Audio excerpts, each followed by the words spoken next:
The 1889 World's Fair in Paris, famous for the construction and unveiling of the Eiffel Tower, had a Negro zoo with 400 black people in cages as one of the attractions.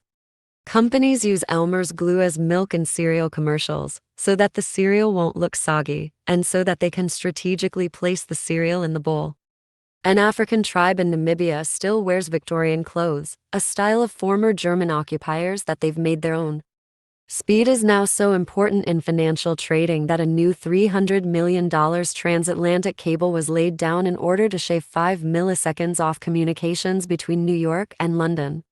In 1967, the Prime Minister of Australia, Harold Holt, mysteriously disappeared while swimming. He was pronounced dead 2 days later, but his body has never been found.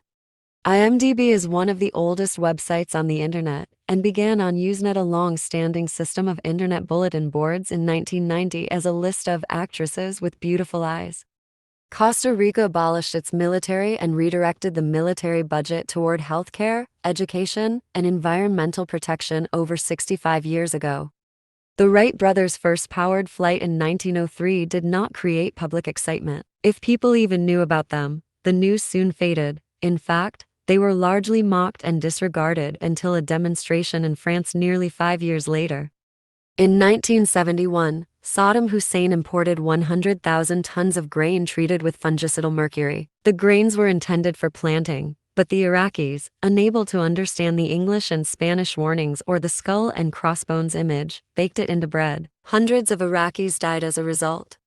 Ali Brash's Of Hyperbole and a Half Comic on Depression is considered one of the best contemporary portraits of the condition by psychologists.